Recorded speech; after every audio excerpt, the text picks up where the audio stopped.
Good evening. This is Ginna Gordon for Art Presence Art Center in Jacksonville. Tonight on Arts and Letters, in our conversations about art, words, and ideas, we have Lynn Ransford with us, who wrote a book called Grandma Tell Me a Story About Bears last year. This year, she's releasing Grandma Tell Me a Story About Critters. Lynn Ransford was born in Los Angeles, California, and moved with her family from the city to a chicken farm in the San Fernando Valley, where she grew up surrounded by a variety of animals. A little like Beverly Cleary's Ramona or L.M. Montgomery's Anne of Green Gables, Lynn often got into bits of trouble. Years later, she married Grandpa Jack, a mountaineer, who introduced her to animals in the wild and some wild adventures.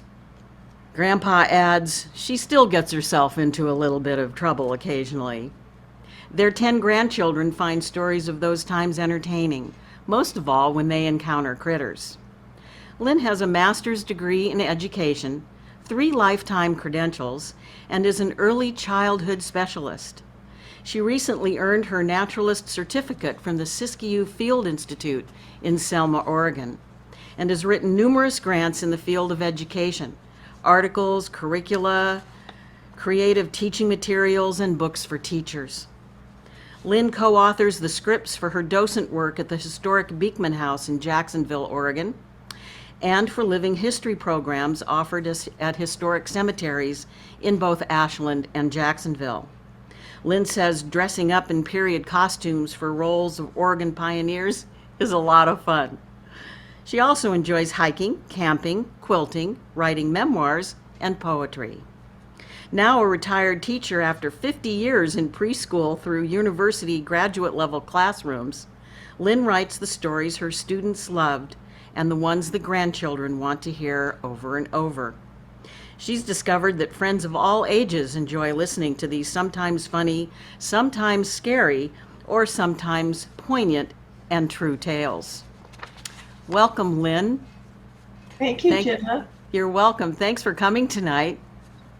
Tell me a little bit about how you got started with Grandma Tell Me About, well, first bears and now critters. The bear stories were all the grandchildren's favorites. They asked for those over and over again, and then came rat and snake stories. But before I talk about snake stories, I think I should make a few comments. My grandchildren are not afraid of snakes. Most are not. But as you mentioned, what's happened is that there have now been readers of all ages, and I'm finding that many adults are afraid of snakes. I have one friend who said she nearly put my new book down after reading the first chapter. She said it makes her think twice about wanting to go camping. But if you're one of those wary of snake adults, then I might suggest that you could skip the first 5 chapters, and there are 20 more other critter stories.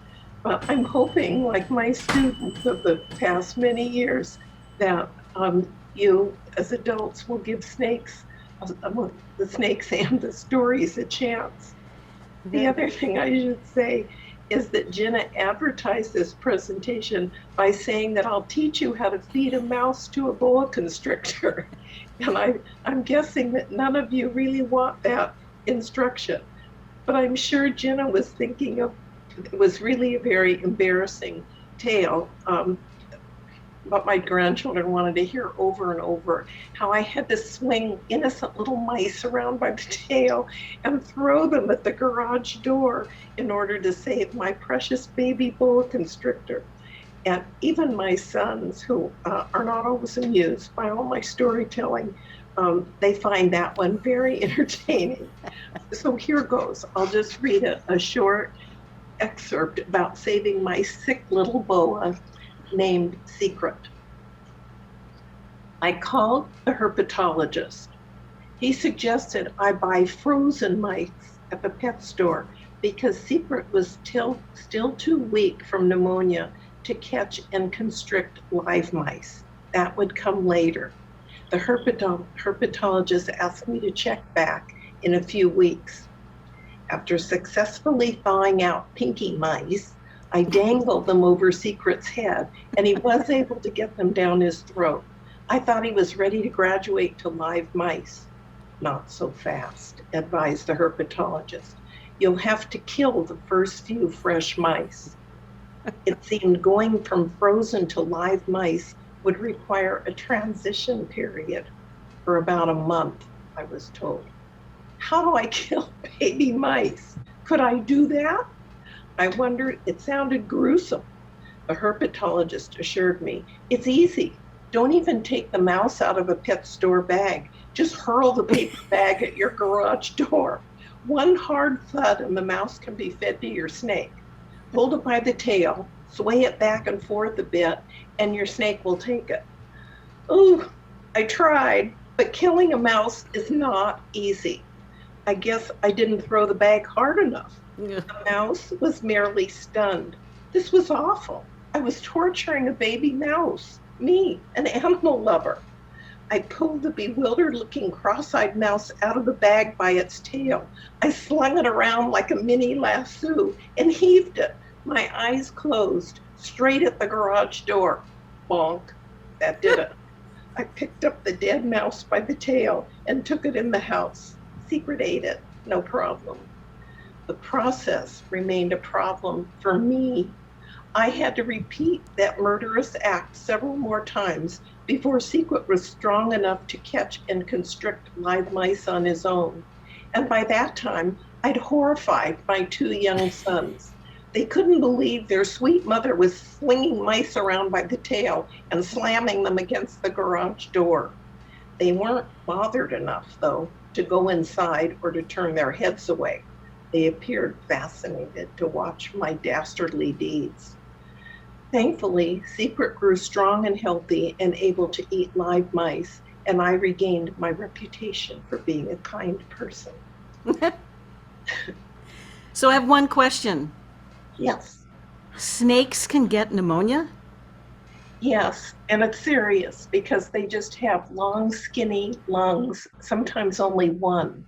So the rest of the story tells about how I noticed mucus at Secret's nostril, and I had to aspirate. It was quite a process to try to save him. I just read a little bit here. Wow, great. So I want to, before you go on, I'd like to remind everyone that the chat window is open, and so if you have anything you would like to say, or a question you have, like anything like, do snakes get pneumonia, please feel free to type out your questions and I will fit them in as much as I possibly can. We have a lot of stories because there are a lot of stories, and of course Lynn wants to read them all. So please do send me a note if you want to say something. So please continue. The next story is a little bit nicer, but it does contain a bit of drama as well. It's about Sally, the salamander. There is beautiful camping all along the California coast. One of our favorite family spots was Refugio State Campground. It had beach access, of course, but it also had a creek at the other end of camp that beckoned little boys to explore. Fast-moving rivulets among the smooth rocks were ideal for leaf boat races. Quiet pools of water displayed all sorts of small snails scuttling along the bottom, and an abundance of boatmen and water striders walking in jerky motions all across the top of the water, every which way. Butterflies floated in the air, iridescent dragonflies flitted and darted, aiming for the water, then zipping to the sky. The creek was like a fairy tale, an idyllic riparian environment, lush with ferns and greenery and large, thick-branched trees. Best of all, critters could be found by overturning rocks at the water's edge. Imagine lifting off the roof of a busy subway, all sorts of creatures skittering and swarming this way and that, beetles, centipedes, worms, spiders, sand fleas, and if you hit the jackpot, a salamander. Salamanders are beguiling, I don't know if you can tell, with big buggy eyes that stare right at you. They look at you curiously, innocently, sort of like they're wondering what comes next. They have cute little slightly pointed noses and 4 adorable pinkish or sometimes yellow tinged toes on baby hands and feet. Salamanders are defenseless, no teeth or claws. All they can do is hide to keep safe. Please, Thanks please, anyway. Mom, our boys beg. Can't we adopt one? Just take one home? We'd be so careful with it. No, salamanders need to be where it's cool and damp. They eat lots of live insects. Catching that many bugs a day and making sure the insects stay inside the salamander cage, oh, there's Sally, salamander, would be a real chore. Salamanders belong in their natural environment. One wouldn't live at our house, I'd firmly explain. But then later I discovered that I was wrong. I learned that salamanders could live 10 to 15 years in the wild and 20 or more years in captivity. Who knows how or why the boys caught me at a weak moment one year. I finally gave in to their pleas and permitted them to bring one salamander home. They named her Sally. Reddish brown, 4-inch long Sally ate all the ants and bugs the boys caught. She couldn't seem to get her fill. She grew fat and saucy, marching across the kitchen linoleum on slightly raised legs, preventing her round belly from touching the floor. She didn't care for the carpeting much and seldom worked her way across the rug. It was slower going on the carpet, and she paused now and then to shake a leg as if she wanted to rid her foot of some unwanted debris. The boys kept a careful watch over her travels. She could cover a surprising amount of ground if you didn't keep an eye on her.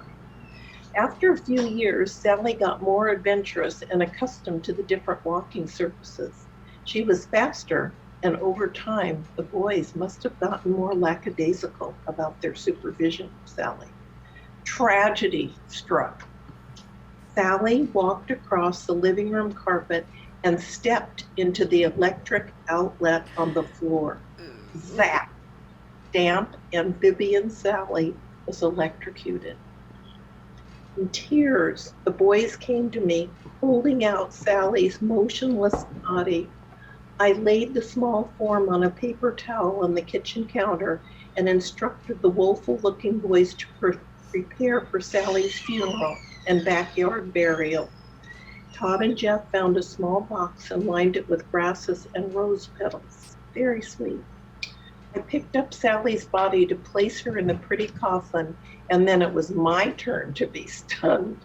Sally's throat was throbbing. The little patch of smooth skin under her head was definitely moving in and out. We were overjoyed. Sally had evidently been in reptile shock, amphibian that she was. She recovered. For several years after that shocking incident, Sally marched around the house as usual, but only on 3 legs. A leg that stepped into the floor socket shriveled up and was useless to her. Todd and Jeff never let her out of their sight, and Sally lived a long time, as salamanders are known to do. That's great. We had other amphibians in our midst too. Ginna, I can't read all 3 stories about Ted and Linoleum, our toads, but I picked out a few parts of there were, I think, a total of 3 chapters on Great. the toads. Let's hear about Ted the Toad. The first one I'll just start is about Ted and Linoleum. My sons Todd and Jeff happily caught gray-green California toads of all sizes whenever we camped at Lake Cachuma near Santa Barbara, California. We were careful not to harm critters in the wild and rarely took any home. 2 exceptions were Ted and Linoleum, besides Sally. We didn't harm those toads, but we did take them home, where they survived happily ever after, almost. Western toads typically can live for 1 to 10 years in the wild, but up to 40 years in captivity. They make good pets. Toads do not give you warts. Linoleum was quite a bit smaller than Ted. Ted was fist size. Linoleum was about 1/3 of that, the size of a tangerine compared to a large orange. In spite of what appeared to be an unfair advantage, Todd and Jeff pitted them against one another in all sorts of competitions, all very amusing. The toads raced one another across our swimming pool when the boys plopped them in. The toads took turn at being declared the winner. The comic demonstration of the frog kick kept us all laughing for the entirety of the race. Sometimes we couldn't stop laughing even after the race ended. Imagine fat, round bodies propelled in jerky motions by skinny, freckled back legs bent at the knees, pointing out almost at right angles to the left and right angles to the right of their bodies. Their legs were not under them, aimed toward the bottom of the pool, but stuck out at the sides, bending and then straightening toward the back in rhythmic motions like wind-up toys. The bent legs would snap back and propel the toads in a spurt straight ahead. Straight ahead did vary, however, prompting race attendees on the pool deck to scream and yell and jump up and down, cheering on one toad or another. No, don't turn left. Toads don't have ears, so I'm not sure if they could hear their coaches on the sidelines. I'm sure they couldn't hear them rooting for them. There were other competitions, some on the front lawn. That's the rest of the chapter talks about what else, what other antics the boys and the toads were up to. But Todd became very attached to Ted, and so the next chapters are about Ted the toad, whom Todd boasted. Oh, there's Ted. Whom Todd boasted was the toad with nearly 9 lives. He lived through death-defying experiences, 9 perilous events, which are described in the book. There was the broken leg fiasco. That's a short one. Yeah, I should read broken leg. Yes, I want to hear about a toad with a broken leg for sure. Mom, don't you remember Ted visited your preschool and one of your kids playing dress up stepped on him with a high-heeled shoe? It didn't remember. I must have repressed that one. Todd insisted. You put a splint on Ted's broken leg made out of popsicle sticks and masking tape. I couldn't recall. Todd swears it was true.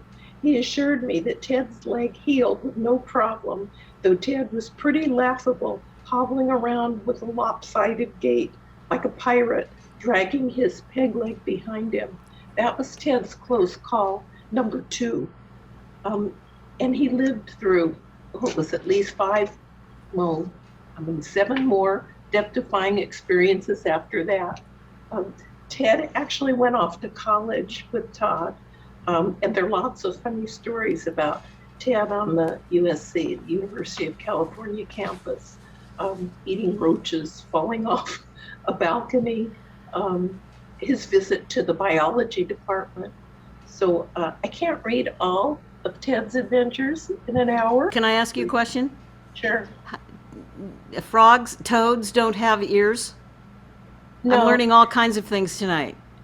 So they have a little membrane on the side, each side of the head, and it probably picks up vibrations. Uh-huh. Because we know they can react to a dog barking, for instance. They'll freeze. Uh-huh, okay. Great. But they don't come when called. You have to put them on a leash. So, are you ready for the cricket story? Well, I can go on to that, or should I read about Ted going off to college? Oh, read about Ted going off to college. Indeed. Okay.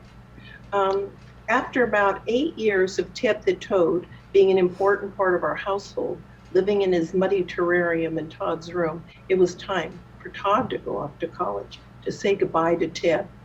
Couldn't do it. Todd asked if pets were permitted in the dorm. Not allowed, only fish. Todd reasoned that Ted did live in an old aquarium like a fish would, but Ted's enclosure was one that wasn't filled with water and so should be preferable for a dorm room. No chance of leaking or spillage. Therefore, both Todd and Ted headed off to USC. It turned out that Ted was more than welcome to stay. His presence was found to be highly desirable on an old campus in the middle of the inner city. The dormitory was infested with cockroaches. Ted flung out his long, sticky pink tongue and flicked a roach into his mouth the minute Todd plunked one into his cage. While he was in his room studying, Todd let Ted roam freely, hopping here and there, searching for cockroaches to his heart's and bulging stomach's content. Visitors began to notice no bugs were crawling around Todd's dorm room as they did throughout the rest of the building. It wasn't long before Todd's friends asked if they could rent Ted. I have no idea if there was an actual charge for his services.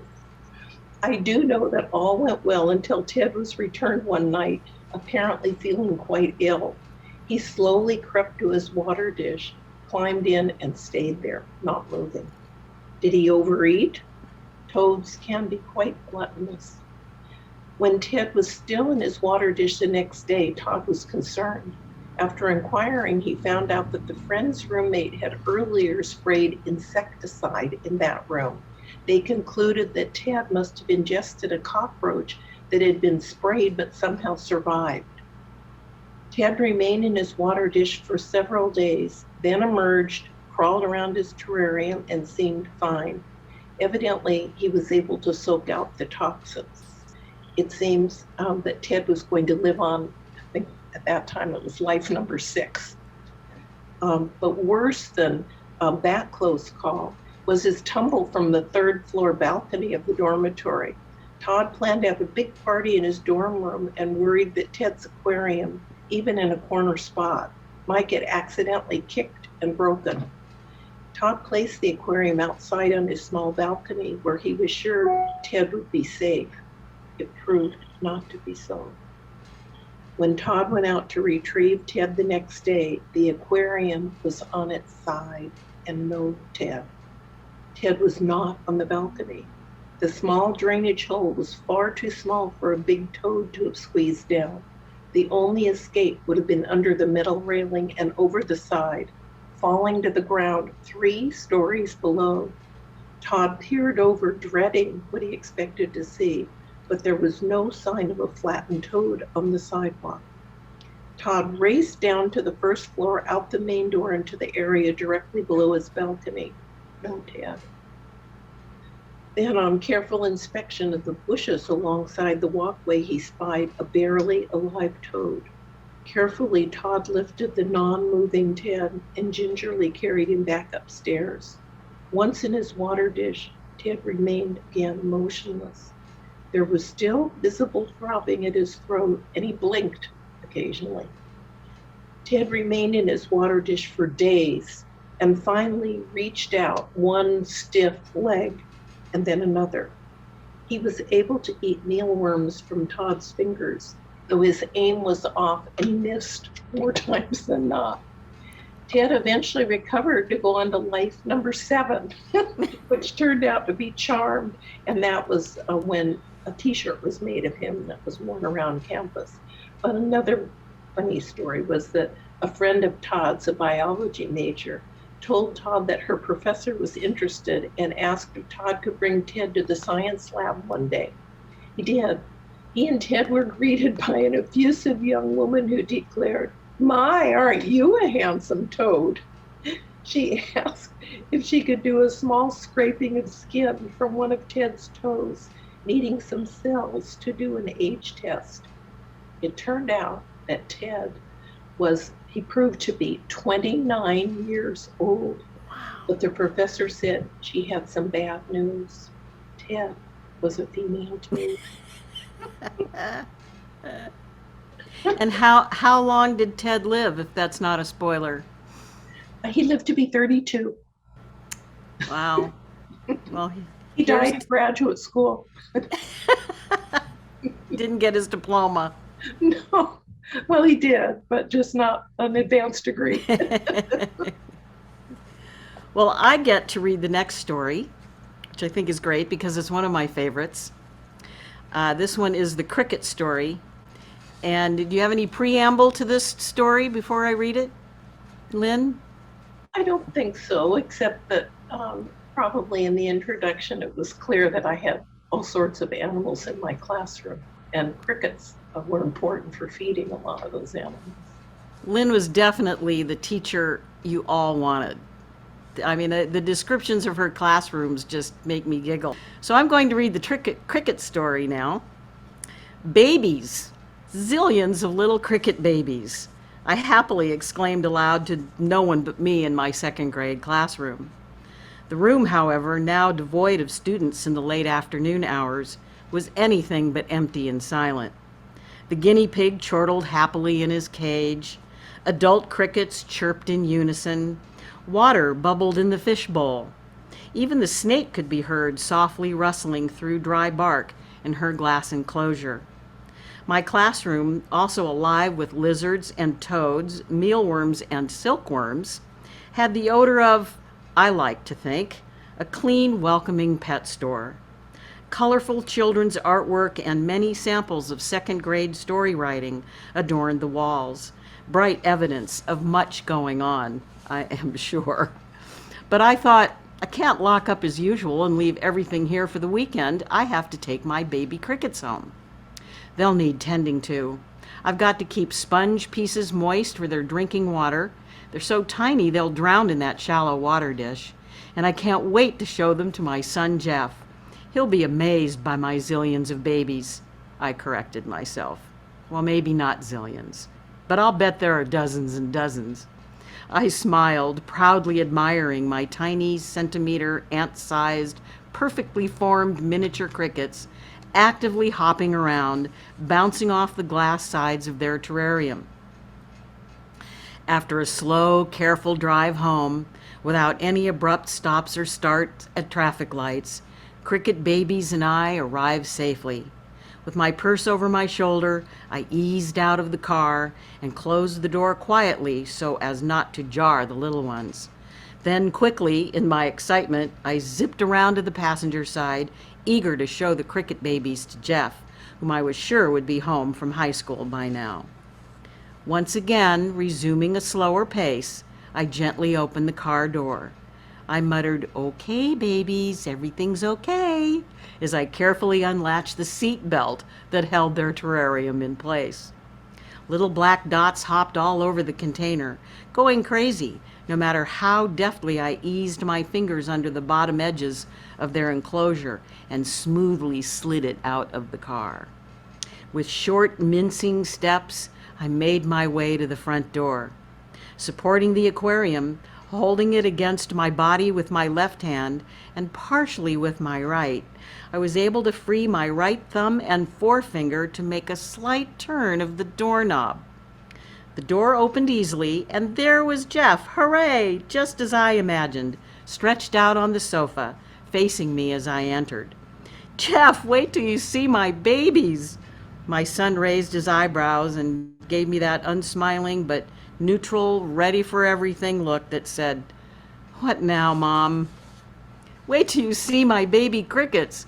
I have hundreds of them." In my eagerness to reach Jeff's side to show off my babies, my toe caught on the edge of the avocado green shag carpet where it met the tile of the front hall.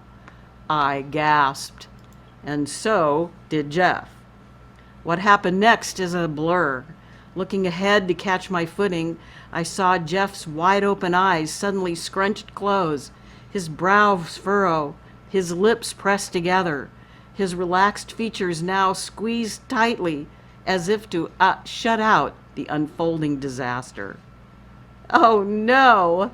In my stumbling over the rug, the screened top to the dry aquarium flipped off. The enclosure tilted forward in an angle too precarious. Zillions, or was it just dozens, of baby crickets and their parents disappeared instantaneously into the shag carpet, hopping as if the thick green fibrous strands were a field of grass. On hands and knees, with fingers cupped so as not to squash the scratchy, wiggly insects, I was able to retrieve some adult crickets, but the majority made it into the rug or the unlit fireplace area, while others scooted under the sofa or into the kitchen. So much for my baby crickets. I'd lost them all. I could tell that Jeff really wanted to laugh. He put his hands to his mouth to stifle what I thought sounded like fake coughs or muffled chuckles. Actually, I suspect it was a combination of feelings, of amusement at another of his mother's goofs, at the feelings of horror, the feelings of horror at the thought of all those bugs loose in the house. Sorry about your cricket babies, Mom. That's too bad. Amazingly, it didn't turn out to be so bad after all. I was able to raise more cricket babies with the adults I'd picked up from the carpeting. And cheerful cricket chirpings were now heard at home as well as in my classroom. Crickets bring good luck, I'd tell my children and my students.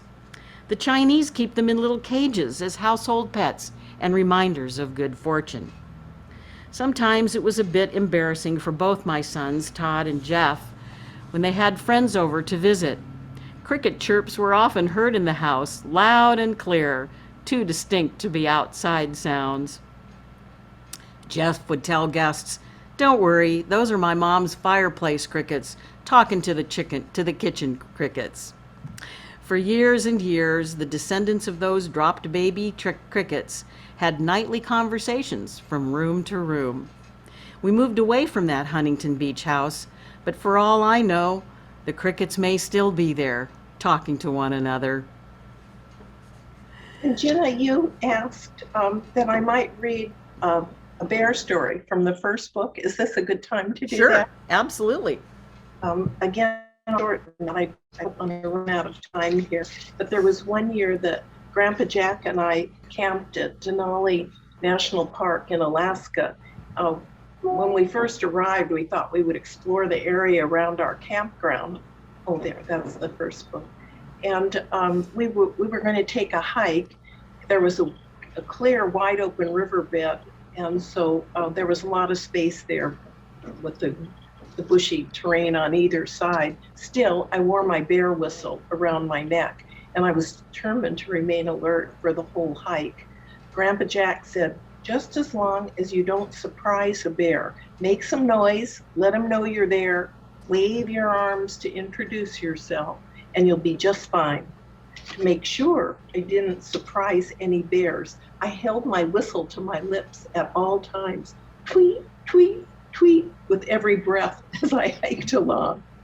There was beautiful pink fireweed growing shoulder high and big bushes covered with snowberries everywhere, but no bears. So when we returned to camp, we decided to sign up for a ranger-led hike the following day, and that was when we met Ranger Dave. So I'll just read a little bit about meeting him.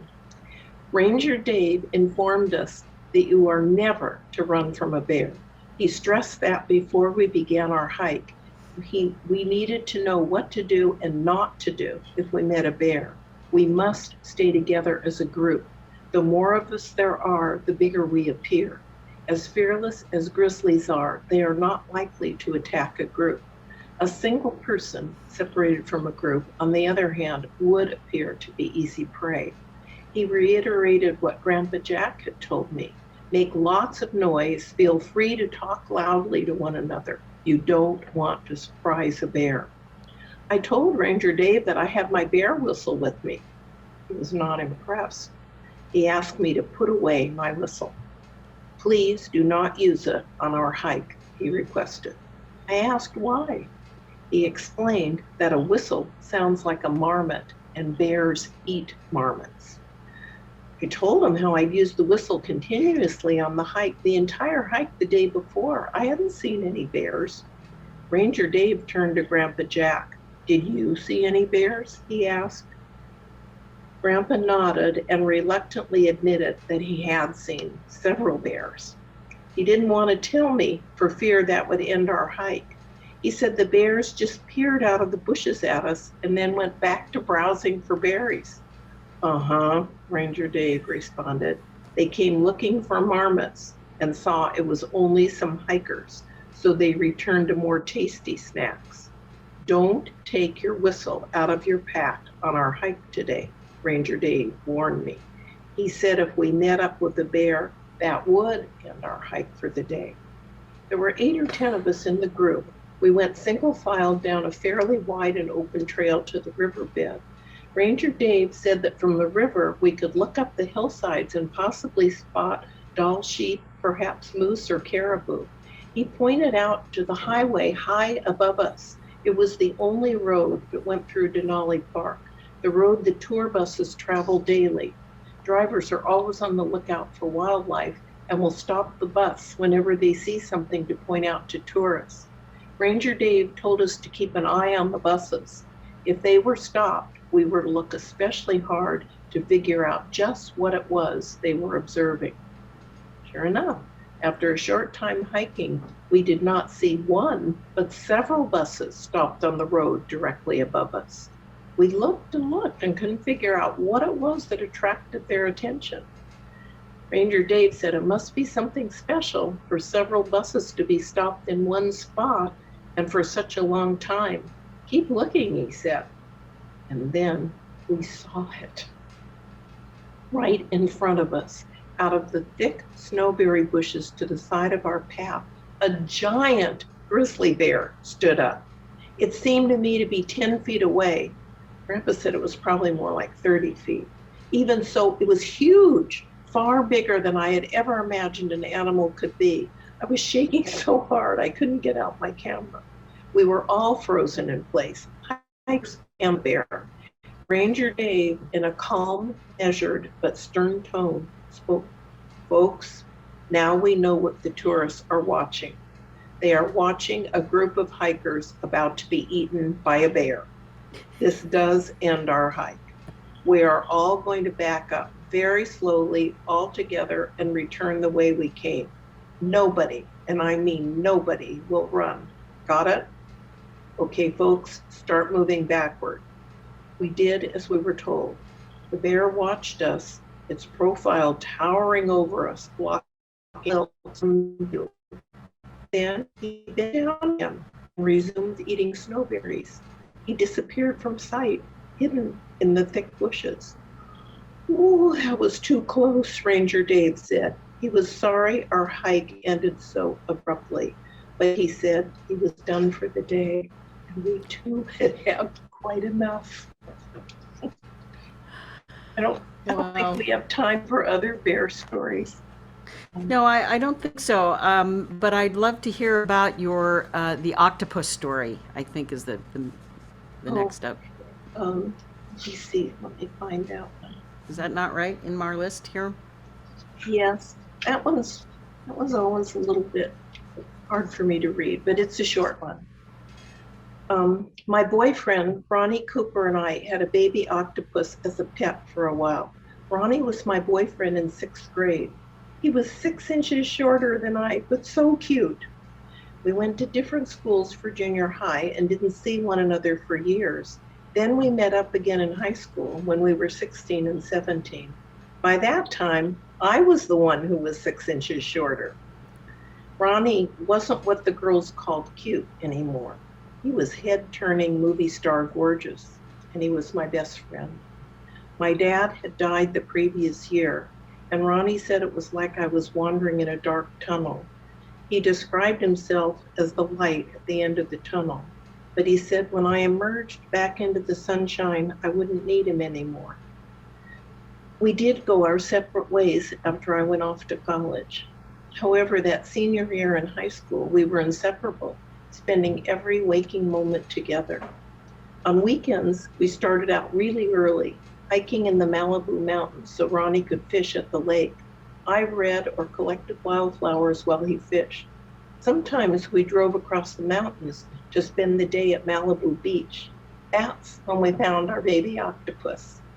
Besides swimming and sunning and making elaborate sandcastles, we enjoyed beachcombing and especially picking through the piles of kelp that washed up onto the sand. Those piles held all sorts of creatures, unbroken rare shells, sea stars, and urchins. We never knew what all we'd find. Ronnie audibly sucked in his breath and quickly withdrew his hand from the slimy seaweed. A little octopus had grabbed him and clung to his wrist and forearm. Its body was the size of a golf ball. Its round body pulsed in and out, It looked at Ronnie beseechingly with round, bulgy black eyes. "Hurry, go get our sand bucket. Fill it with seawater, quick," Ron commanded. I followed orders very carefully as Ronnie submerged a little critter into the bucket. He gradually helped the octopus release its sticky tentacles from his hand and arm, still seemed to keep its eyes on Ronnie. Was I surprised when Ronnie announced, "We're taking him home. We'll set up a saltwater aquarium and take care of this baby." We filled up every container we could find with ocean water and drove home slowly and carefully. Ronnie repeatedly asked me, "How's he doing?" The little guy, or was it a girl, was doing just fine, but still looking worried, I thought. As soon as we got home, Ron rushed around to set up an aquarium he had in the garage. He put it on the desk right next to his bed. He installed an air pump and some sort of filter. The octopus will need oxygen circulating in the water, Ronnie explained. We looked up all we could about maintaining saltwater aquariums and keeping an octopus in captivity. That was in the olden days, in the 1950s, before computers and smartphones. There was no notion of Googling anything, downloading apps, or listening to any iPods. We thought we were fortunate to have an encyclopedia set available. We checked out books from the library and talked to pet store and aquarium owners. We learned that a saltwater aquarium is much more complicated to maintain than freshwater ones. Keeping the temperature cool enough was a big issue, and keeping the tank clean was another. We would have to go to the ocean often to get fresh salt water. The octopus needed live food. I think we fed it guppies. I don't remember for sure.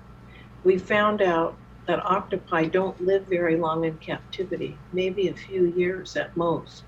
But Ron was determined to keep this baby and take good care of it.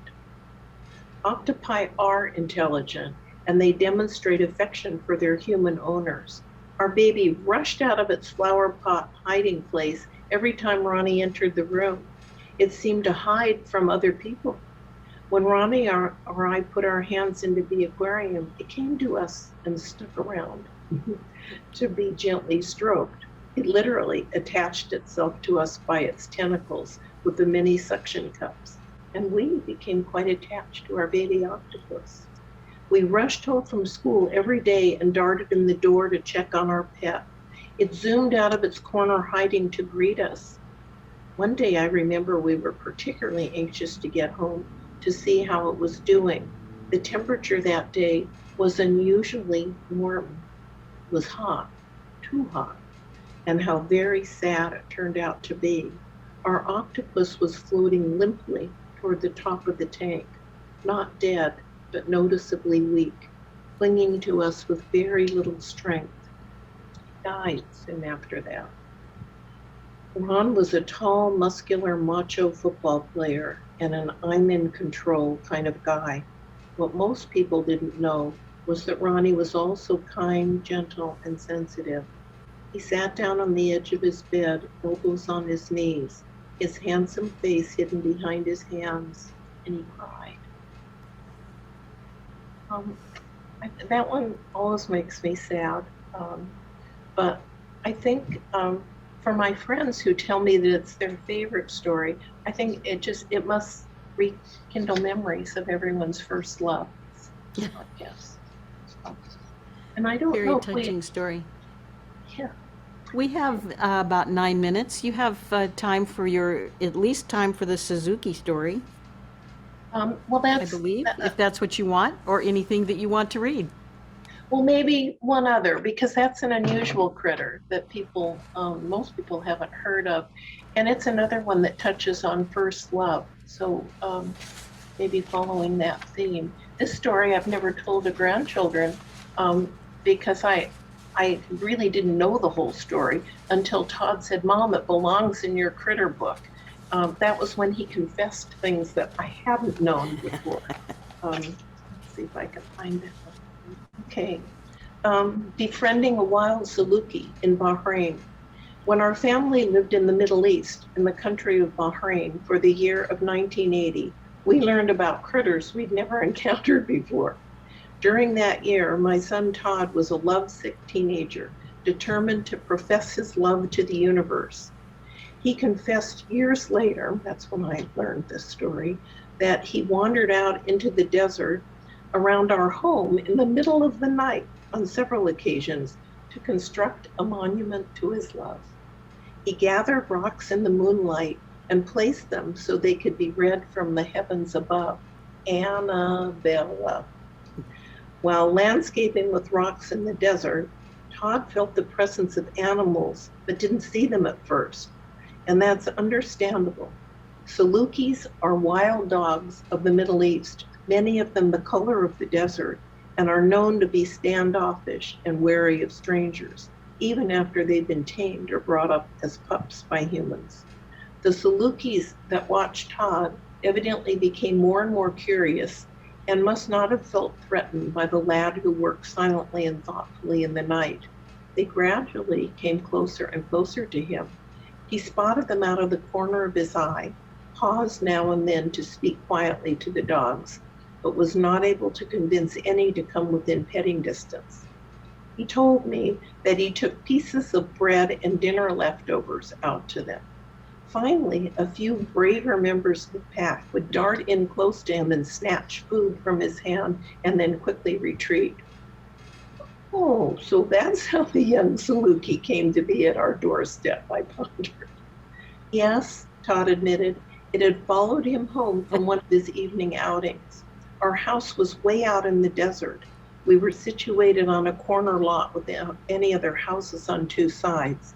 Those sides were open to the vast desert, low rolling sand dunes as far as you could see.